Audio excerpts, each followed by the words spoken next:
কুষ্টিয়ায় British বিরোধী আন্দোলনের নেতা বিপ্লবী বাঘা যতীন ভাস্কর্য ভাঙচুরের ঘটনায় ইউনিয়ন যুবলীগ সভাপতি আনিসের নাম আসায় চলছে নানা কানাঘোষায়। এবার এই ঘটনায় আরেকটি নাম নিয়ে চলছে আলোচনা। তিনি বর্তমান ইউপি চেয়ারম্যান এবং জেলা যুবলীগ সাধারণ সম্পাদক জিয়াউল ইসলাম স্বপন। বিভিন্ন স্তরের নেতাকর্মী এবং স্থানীয়দের সাথে কথা বলে এমন তথ্য মিলেছে। পুরো বিষয়টি নিয়ে বিব্রত ক্ষমতাসীন দলের নেতাকর্মীরা।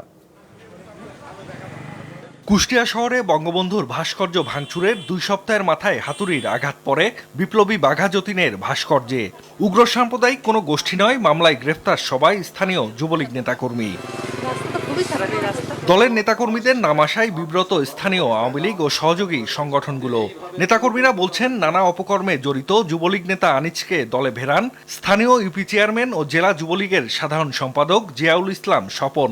আসন্ন ইউপি নির্বাচনকে ঘিরে প্রতিপক্ষকে ফাঁসাতে ভাস্কর্য ভাঙচুর করা হয়েছে বলে অভিযোগ নেতাকর্মীদের। সভাপতি পদটা হচ্ছে তার স্বপন চেয়ারম্যানের ব্যক্তিগত চয়েস হিসাবে তাকে পদটা দেওয়া হয়। সে যে ব্যবসায়িক পার্টনার, এটা ইউনিয়নের সকলের সব স্তরের মানুষই জানে। নির্বাচনে রাসেল হোসেন আরজু যে একটা ক্যান্ডিডেট হতে আছে, তাকে ডুবানোর জন্য এই ভাস্কর্যটা ভাঙচুর হয়েছে। প্রাথমিক তদন্তে পুলিশ বলছে, স্থানীয় কয়া মহাবিদ্যালয়ের ম্যানেজিং কমিটিকে চাপে ফেলতেই ভাস্কর্য ভাঙচুর করা হয়। তবে ম্যানেজিং কমিটির সভাপতি বলছেন, আনিচের সাথে কমিটির কোনো দ্বন্দ্ব নেই। আসন্ন ইউপি নির্বাচনে বর্তমান চেয়ারম্যান স্বপনের বিরুদ্ধে অবস্থান নেয়ার জের ধরেই এই ঘটনা বলে দাবি তার।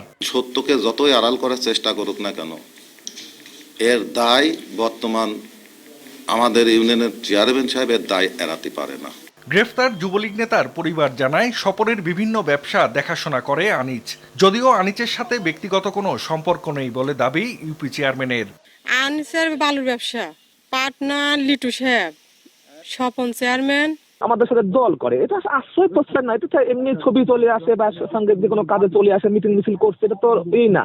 ভাস্কর্য ভাঙচুরে আরো কেউ জড়িত আছে কিনা তা খতিয়ে দেখা হচ্ছে বলে জানিয়েছেন পুলিশ সুপার। প্রিন্সিপাল এবং যিনি সভাপতি আছে তাদের সাথে দ্বন্দ্ব আছে, সেই পরিপ্রেক্ষিতে এখন পর্যন্ত আমাদের কাছে তথ্য হচ্ছে এই কারণেই হয়তো ভেঙে ফেলা হতে পারে।